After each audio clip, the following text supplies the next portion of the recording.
તમને એક પ્રસંગ કહીશ ને તો આઘાત લાગશે. આપણો ગુજરાતનો એક છોકરો, ધ્યાનથી સાંભળજો, કુણાલ કુમાર બારૈયા. કુણાલ એનું નામ. ભારતના લશ્કરમાં આઈટી સેલમાં કામ કરે, આઈટી સેલમાં, એક્સપર્ટ સેલમાં કામ કરે. ફિરોજપુર કેન્ટની અંદર એની સર્વિસ હતી. હમણાં થોડાક સમય પહેલા ભારતની લશ્કરની ખાનગી માહિતી પાકિસ્તાનની સંસ્થામાં મોકલાવતો હતો. ભારતની ખાનગી માહિતી, અને આપણા આઈટી સેલે એને પકડી પાડ્યો. અત્યારે એને ગુજરાતના કુણાલ કુમાર બારૈયાને જેલમાં નાખ્યો છે. દીકરા દીકરીઓને ખાલી આઈટી ના બનાવો, એને દેશને વફાદાર રહે, પ્રમાણિકતાથી કામ કરી શકે એવા અધિકારી બનાવજો. હમણાં એક આઈએએસ અધિકારીના ત્યાં રેડ પડી અને પૈસા ગણવા માટે મશીન મૂકવા પડ્યા. આઈએએસ અધિકારીના પગાર કેટલા હોય છે? 2.5 લાખ રૂપિયા કે 3 લાખ રૂપિયા સિનિયર આઈએએસ અધિકારીના પગાર હોય છે. 3 લાખ રૂપિયા પગાર તમારો મહિનામાં વપરાય કેમ? અને તમારા ઘરમાં પૈસાની ગણતરી કરવાની થાય ત્યારે 20 કરોડ ને 25 કરોડ ને 30 કરોડ પૈસા નીકળે કલેક્ટર કમિશનરના ઘરમાંથી. હું નથી કહેતો કે બધા જ કલેક્ટર ખરાબ છે, હું નથી કહેતો બધા કમિશનર ખરાબ છે, પણ કલેક્ટરના ઘરમાંથી, આઈએએસ અધિકારીના ઘરમાંથી કરોડો અબજ રૂપિયા નીકળે કેમ? કેટલો ભ્રષ્ટાચાર કઈ દિશાની અંદર જઈ રહ્યા છે? અમદાવાદની અંદર વાડજ વિસ્તારમાં એક ડોક્ટર, એમડી ફિઝિશિયન, એના ત્યાં કોઈ પણ પેશન્ટ આવે એના નગ્ન ફોટોગ્રાફ ચેક કરવું પડશે એમ કઈ કપડાં કઢાવડાવે, કેમેરા ગોઠવેલા હતા, ફોટોગ્રાફ પાડી દે અને પછી વેબસાઇટમાં પર પોર્નોગ્રાફિક વેબસાઇટને એના ફોટોગ્રાફ વેચતો હતો. એમડી ફિઝિશિયન ડોક્ટર વાડજનો, એને સાબરમતીની જેલમાં એને પણ પૂરવામાં આવ્યો. આપણે ખાલી ડોક્ટર બનાવવા છે કે પ્રમાણિક ડોક્ટર બનાવવા છે? ખાલી એન્જિનિયર બનાવવા છે કે પ્રમાણિક એન્જિનિયર બનાવવા છે? ભારતનું સારું, હિન્દુસ્તાનનું સારું પ્રમાણિકતા વગર શક્ય જ ન થાય. આજે એક હોસ્પિટલ રાજકોટની હું જાણું છું એટલે નામ નથી લઈ શકતો, એક વ્યક્તિ મરી ગયા પછી 3 દિવસ સુધી વેન્ટિલેટર ચલાવ્યું છે. 3 દિવસ સુધી ડેડ બોડી ઉપર વેન્ટિલેટર ચલાવ્યું. આ કોરોનામાં ઘણા લોકો તો બચી ગયા પણ હોસ્પિટલો બચી ગઈ. સમજાય છે? જે હોસ્પિટલો વેન્ટિલેટર પર હતી ને એ ટકી ગઈ, એ ઉપડી જાય એવી દશા હતી. બધી જ હોસ્પિટલ ખરાબ નથી, પણ ક્યાંક આવો ધંધો, આવો પ્રયત્ન શા માટે? રમત ગમતમાં ખોટું થાય, મેચ ફિક્સિંગ થાય, સટ્ટો રમે. જો કે ભુજવાળા તો કોઈ આવું કરે જ નહીં. ભુજવાળા તો બધા બહુ ડાયા છે એવું મને કહેવામાં આવ્યું છે. કોઈ સટ્ટો ન કરે, કોઈ મેચ ફિક્સિંગ ન કરે. અમદાવાદનો એક છોકરો કુંતલ શાહ એનું નામ, 10મામાં 5મો નંબર, 12મામાં 7મો નંબર, સીએ કર્યું, અત્યારે અમદાવાદની સાબરમતી જેલમાં છે. સીએ થયેલો છોકરો, 10મામાં 5મો નંબર, 12મામાં 7મો નંબર ને સીએ થયું, સાબરમતી જેલમાં, કારણ કે ક્રિકેટના સટ્ટામાં આવી ગયો. અઝરુદ્દીનને પણ રડવું પડ્યું ક્રિકેટના સટ્ટાને કારણે, મેચ ફિક્સિંગને કારણે. ખાલી આપણે ક્રિકેટરો તૈયાર નથી કરવા, પ્રમાણિક ક્રિકેટરો તૈયાર કરવા છે. કોઈ પણ ફિલ્ડની અંદર પ્રમાણિકતાને ક્યારેય ચૂકશો નહીં. અલે ઢોર પ્રમાણિક હોય છે. એક સોફ્ટવેર એન્જિનિયર કચ્છ ભુજ બાજુ નીકળ્યો છે, એમાં એક બળદગાડાવાળો જોતો હતો. એમાં બળદગાડું ચાલે ને ગાડાવાળો સૂઈ ગયો હતો. ગાડાવાળો ગાડામાં સૂઈ ગયો ને બળદ એની જાતે જાય. એટલે પેલા સોફ્ટવેર એન્જિનિયર, આઈટી એન્જિનિયર બળદગાડાવાળા પાસે ગયો અને પછી કહે છે, તમે તો ખરા નિરાતે સૂઈ જાઓ છો, તમે બળદ ચાલશે એમ માનીને સૂઈ જાઓ છો, તો બળદ ન ચાલે ને ઊભો રહી જાય તો તમને ખબર કઈ રીતે પડે? એટલે આપણા ગામના ખેડૂતે શું વાત કરી કે બળદના ગળામાં મેં ઘૂઘરા લટકાયા છે, ઘૂઘરા. એટલે બળદ ઘૂઘરાનો અવાજ ચાલુ હોય એટલે મને ખબર પડે કે બળદ ચાલે છે, બંધ થઈ જાય તો મને ખબર પડે કે બળદ ગાડું ઊભું રહી ગયું છે.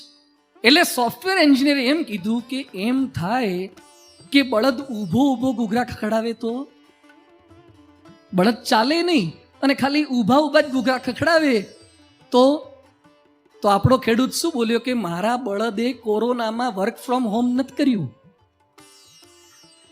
હા, ઉલ્લુત બનાયા છે વર્ક ફ્રોમ હોમમાં. શિક્ષકોને એમ કે છોકરાઓ ભણે છે ને છોકરાઓ બેઠા બેઠા સ્ક્રીનના 2 વિભાગ પાડ્યા હોય, સ્પ્લિટ સ્ક્રીન. એક બાજુ મેડમ હોય ને બીજી બાજુ દયા ભાભી હોય. સાહેબોને ઉઠા જ ભણાયા છે. તો પ્રમાણિકતા જે કંઈ કરી રહ્યા છે એની અંદર સારી રીતે કરવું છે. સમયની પ્રમાણિકતા, તમે ધાર્મિક છો એની નિશાની રાખજો. હા, એક ભાઈ મને રાજકોટમાં મળ્યા, બહુ માળીમાં સર્વિસ કરે. મને કે મારા પર મહાદેવજીની બહુ કૃપા છે. શું કૃપા? મને કે ઓફિસનો ટાઈમ 11 થી 6 નો છે, 1 વાગે જઉં છું ને 2:30 વાગે નીકળી જઉં છું. 22 વર્ષમાં આજ સુધી કોઈ ફરિયાદ થઈ નથી. બહુ કૃપા છે, લીલા લહેર છે. આને પ્રમાણિકતા કહેવાય. જે કામ એકવાર હાથમાં લો પછી એને પકડવું જ છે અને સારી રીતે આપણે કરવું છે. પ્રમુખ સ્વામી મહારાજ એક વાક્ય બોલતા હતા, બે ઈમાનદારીની બ્રેડ ખાવી એના કરતા ઈમાનદારીનો સૂકો રોટલો ખાવો સારો. ક્યારેક ખોટી કરોડપતિ થજો, અબજપતિ થજો, પણ 1 રૂપિયો પણ ખોટો લઈને ન થતા, અંતરમાં શાંતિ નહીં રહે. ચાણક્ય 2 પ્રકારના દીવા કરતા હતા, એક સરકારના તેલથી બળતો દીવો અને પોતાના તેલ દિવેલથી બળતો દીવો. જ્યારે ઘરનું કામ કરવું હોય ત્યારે પોતાનો દીવો વાપરવાનો, સરકારી કામ કરતી વખતે સરકારનો દીવો વાપરવાનો. અબ્દુલ કલામ સાહેબ રાષ્ટ્રપતિના શપથ વિધિમાં પોતાના પરિવારના સભ્યો તામિલનાડુથી આવ્યા હતા, રામેશ્વરમથી. પરિવારના સભ્યોને આવવા જવાનો ટ્રેનનો ખર્ચો અને રાષ્ટ્રપતિ ભવનમાં રોકાયા ને એ રૂમનું ભાડું પણ કલામ સાહેબે પોતાના પગારમાંથી આપી દીધું. 1 રૂપિયો સરકારનો વાપર્યો નથી. આપણે જરૂરિયાત છે આવા પ્રામાણિક નેતાઓની, પ્રામાણિક અધિકારીઓની, પ્રામાણિક વ્યક્તિઓ, વકીલો હોય, ડોક્ટરો હોય, એન્જિનિયરો હોય, સી હોય, બધા. સરદાર વલ્લભભાઈ પટેલ, આજે વિશ્વના ખૂણે ખૂણે સરદાર પટેલનું નામ પહોંચી ગયું છે. સરદાર વલ્લભભાઈ પટેલ જીવતા હતા ત્યારે એમની હાઈટ કેટલી હતી? આ બાજુ યુવાનો કેટલાક બેઠા છે ને, સરદારની હાઈટ કેટલી હશે? આશરે 5.5 ફૂટના હતા. અને સરદાર અત્યારે કેટલાના થયા? 182 મીટરના થયા. સરદાર 5.5 ફૂટમાંથી 182 મીટરના થયા. હાઈટ વધારવા ખાલી હીલવાળા સેન્ડલ ના પહેરો, ફુલઅપ્સ કરો ને પુશઅપ્સ કરો ને જીમમાં જાઓ ને હાઈટ વધારવી છે. અમુક ઉંમર થાય ને પછી વર્ટિકલ હાઈટ ના વધે, હોરિઝોન્ટલ વધે, આડા ફટાય. સરદાર ઊભા નીકળ્યા 182 મીટરના થયા. કેમ સરદાર આવું કર્યું? સરદાર છેલ્લી અવસ્થામાં ચશ્મા પહેરતા હતા ને, એક બાજુ દાંડી હતી ને બીજી બાજુ દોરી બાંધી હતી સરદારે. સરદારનું બેંક બેલેન્સ 236 રૂપિયા. એક દેશનો નાયબ વડાપ્રધાનને ખાલી 236 રૂપિયા. સરદાર વલ્લભભાઈ પટેલના કપડામાંથી એની દીકરી મણીબેન સાડલા બનાવીને પહેરતા હતા. એક દેશનો નાયબ વડાપ્રધાન 1 રૂપિયાનો ભ્રષ્ટાચાર ન કરે. સરદાર પટેલ આવું જીવન જીવ્યા છે ને એટલે સરદારના સ્ટેચ્યુ પધરાવવામાં આવે છે. બાકી બીજા બધાએ તો પોતાની સેલ્ફી જાતે લેવી પડે. તમે તમારી સેલ્ફી જાતે લો એમાં તમારી મોટપ નથી. લોકો તમારા સ્ટેચ્યુ પધરાવે ને એવું પ્રમાણિક જીવન જીવજો. રાત પડે સુવા જાઓ ને પથારીમાં તારે સંતોષ થવો જોઈએ, એક વ્યક્તિનું 1 રૂપિયાનું પણ મેં ખોટું કર્યું નથી ને ખોટું લીધું નથી. એનું સેટિસ્ફેક્શન બહુ જ મોટું હોય છે. એટલે પ્રમાણિકતા સાથે જીવન જીવવાનું છે. ટ્રાફિકના નિયમોનું પાલન હોય એની અંદર પણ પ્રમાણિક થવાનું છે. આજે વાતો ખાલી આદર્શની વાતો નથી કરવી, નાની નાની વાતો પણ આપણે શીખવી છે. ધારો કે હેલ્મેટ તો અઘરું વાત છે આપણા માટે તો, પણ સીટ બેલ્ટ. હમણાં ભુજમાં જ હું આવ્યો ને તો એક ભાઈ ગાડીમાં મને બેસાડ્યા તો હું સીટ બેલ્ટ બાંધવા ગયો. મને કે ના ભુજમાં જરૂર નથી. મને ભુજમાં જ કીધું બોલો ગાડીવાળાએ. અને હવે છે ને ગાડીમાં સીટ બેલ્ટ તમે ના બાંધો તો ગાડીમાં અંદર બીપ બીપ બીપ થયા કરે. હવે ગાડીને ઉલ્લુ બનાવે છે આપણા લોકો. સીટ બેલ્ટનો આગલો ભાગ આવે ને બક્કલ, એવું નાનું આવડું રેડી રાખે છે અને ગાડીમાં મૂકી લે. ગાડી એમ માને કે આને બેલ્ટ પહેરે. બેલ્ટ ન હોય, ખાલી બક્કલ હોય. Seat belt it's for our safety. Helmet it's for our safety. Side speed limit it's for our safety. સરકારને એનાથી શું લાભ છે? આપણે નિયમનું પાલન કેમ ન કરી શકીએ? હમણાં એક ભાઈ ફાકી ખાતા ખાતા બસ ચલાવતા હતા. ફાકી ખાતા ખાતા બસ ચલાવતા હતા અને પછી થૂકવા ગયા. આપણા ત્યાં મેં પહેલી વાર ગુજરાતમાં આવું જોયું છે. મર્સિડીઝ જતી હોય અને તોય આ બાજુનો ડ્રાઈવર બાજુનો દરવાજો ચાલુમાં ખુલે. આપણને લાગે ચાલુમાં ડ્રાઈવર બાજુનો દરવાજો કેમ ખુલ્યો? પછી વાંકા વળીને કેસર જળનો અભિષેક કરે. હમણાં અમે નેપાળ ગયા હતા તો નેપાળમાં એક જગ્યાએથી પસાર, બુટોલપુર ને બધે નીકળીને પસાર થતા હતા.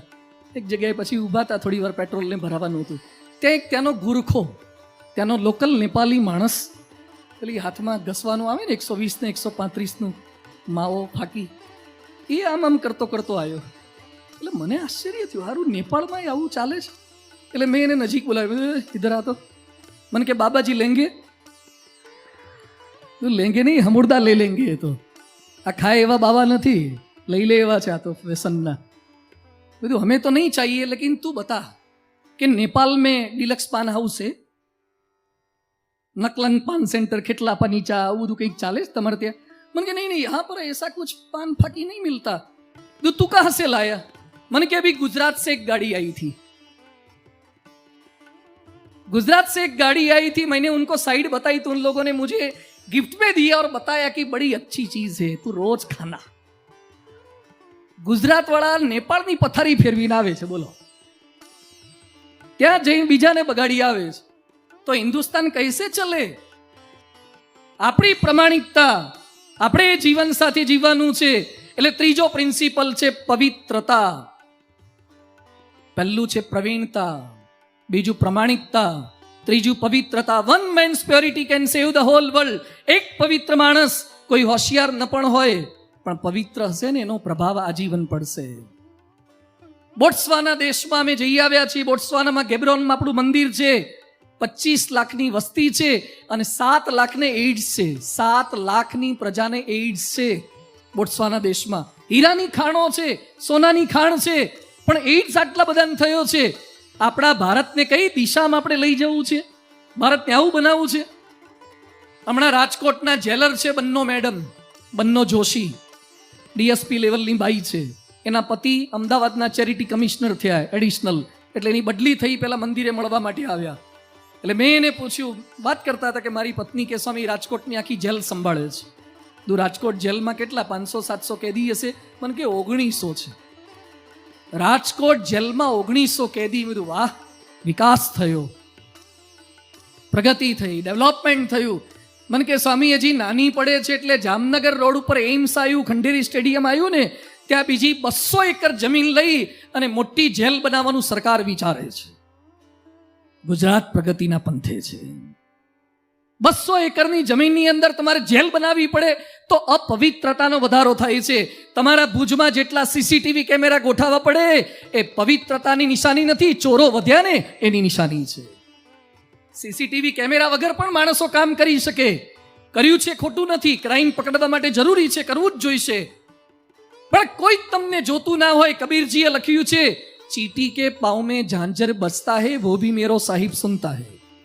ચીટી એટલે કીડી, કીડીના પગ કેવડા, પગમાં બાંધેલું ઝાંઝર કેવડું, અને એ વાગે અને ભગવાનને સંભળાય તો તમે તમારા ઘરમાં બંધ કરી, રૂમ બંધ કરીને આગુ પાછું વેબ સિરીઝો કે બોગસ વેબસાઇટો જોવો છો, ભગવાનને ખબર નહીં પડતી હોય. આગુ પાછું ખાઓ છો કોઈકના રિસેપ્શનમાં જઈને, કે બિઝનેસ ટ્રીપ માટે મલેશિયા ને હોંગકોંગ ને સિંગાપુર જાઓ છો ને ઘેર એમ કહો છો કે બિઝનેસ ટ્રીપ માટે ગયા હતા, અને આગુ પાછું પીને આવો છો, ખબર નહીં પડતી હોય. ભગવાન બધું જ જાણે છે. મર્યા પછી જેવા ઉપર જઈશું ને, ભગવાન આપણને કંઈક પનિશમેન્ટ કરશે કે આવું કેમ ખાધું તું, પીધું તું કેમ? કે ના ભગવાન, એ કે ગણેશ વિસર્જનમાં તું પી ગયો તો થોડું. એ કે ગણપતિને બેહાડ્યા ત્યાં સુધી ડાયો હતો, પણ ગણપતિ જેવા ઊભા થયા અને પછી તે શરૂ કર્યું તું. એ કે ના ભગવાન, મેં નહોતું કર્યું. ભગવાન કે કાઢ વિસર્જનની વિડીયો, ટ્રેક નંબર 3 યાદ રાખજો રાહુલભાઈ. હું તો એમના વિશે ખાલી વાત કરું છું. પણ આપણે બધાએ પવિત્રતા સાથે જીવન જીવવાનું છે. ભારતની અંદર 40 કરોડ વ્યસની છે. 40 કરોડ વ્યસની. રોજનું 2000 કરોડનું વ્યસન થયું, મહિને 60,000 કરોડ, અને એક વર્ષનું 7,20,000 કરોડનું વ્યસન. 7,20,000 કરોડનું વ્યસન. આવી 17 ધંધા યોજનાઓ થઈ જાય. અબજો રૂપિયા આપણા વ્યસનની અંદર જતા રહે છે. અને હવે મા બાપ તરીકે ચેતતા રહેજો, હવે ડ્રગ્સ ઘૂસી ગયું છે અને તમારી બાજુથી જ અમારી બાજુ આવે જ પાછું. આ કચ્છની બોર્ડરો પર જ પકડાય છે, મુંદ્રા ને કંડલા ને બધે પકડાય છે. ઘરો ઘર નહીં, અત્યારે કોલેજોમાં અને સ્કૂલોમાં ડ્રગ્સ સ્ટાર્ટ થઈ ગયા. નામાંકિત કોલેજોમાં ડ્રગ્સ લેવા માંડ્યા છે. કઈ દિશામાં ઉડતા પંજાબ જેવી હાલત આપણી થઈ શકશે જો આ ડ્રગ્સને અટકાવ્યું નહીં તો. બહુ જ પરિસ્થિતિ ખરાબ થશે. તો બીડી, ગુટકા, ફાકી, તમાકુ, અને એમાં આ ડ્રગ્સ લેવલે પહોંચી ગયા. એક ઉદ્યોગપતિ, મેટોડામાં એની ફેક્ટરી છે, 300 માણસો કામ કરે છે. એ મારી પાસે આવ્યા. મને કે સ્વામી, મારો દીકરો હુકો પીતા પકડાયો. 8 વર્ષનો છોકરો હુકો પીતા પકડાયો. મને કે મારી મેટોડામાં ફેક્ટરી છે, 300 માણસો કામ કરીને 25 દેશમાં મારી પ્રોડક્ટ જાય છે, પણ આ પ્રોડક્ટ રાજકોટમાં બતાવવા જેવી રહી નહીં. આ ઘરમાં જે જન્મી છે પ્રોડક્ટ બગડી ગઈ. તમારી હાજરીમાં દીકરા દીકરી જુદા છે અને ગેરહાજરીમાં થોડાક જુદા છે. એટલે અહીંયા બેઠેલા બધાને મારી વિનંતી છે, નિર્વ્યસની જીવન જીવવાનો સંકલ્પ કરીને ઊભા થજો તો ગણપતિની સ્થાપના સાચી થઈ શકે. એમાં બધું ખલાસ થઈ જાય છે. કેન્સર થાય ને રેડિયેશન ને કિમોથેરાપી ને અહીંયા છાતીમાં કાણા પાડવાના ને બધું જ કરવાનું, પણ કેટલાક લોકો સુધરતા જ નથી. એકવાર એક ભાઈના ઘરે મેં ગયા, એટલે બાળક અમારી પાસે આવ્યો, મને કે સ્વામી મમ્મીએ કેવડાવ્યું છે, પપ્પા ગુટકા ખાય છે, છોડાવો. એટલે મેં પેલા ભાઈને પૂછ્યું, બધું ખાઓ છો? મને કે પહેલાં તો નહોતું કેવું, પણ હવે પેપર ફૂટી ગયું, ઘરવાળીએ કેવડાવી દીધું એટલે આ ખાઉં છું. બધું હાથમાં પાણી લો. એટલે એણે તરત હાથ ધર્યો. બધું હાથમાં પાણી લેતા તમને બીક ના લાગી? પ્રતિજ્ઞા લેતા? મને કે હાથમી વાર લઉં છું. જે સંતો કે એટલે પાણી લઈ જ લેવાનું. શું કરવા? સંતોને દુઃખી કરવા. એમ નહીં, આજે કટિબદ્ધ થઈને જજો. અમે અહીંયા જેટલા સ્ટેજ પર સંતો બેઠા છીએ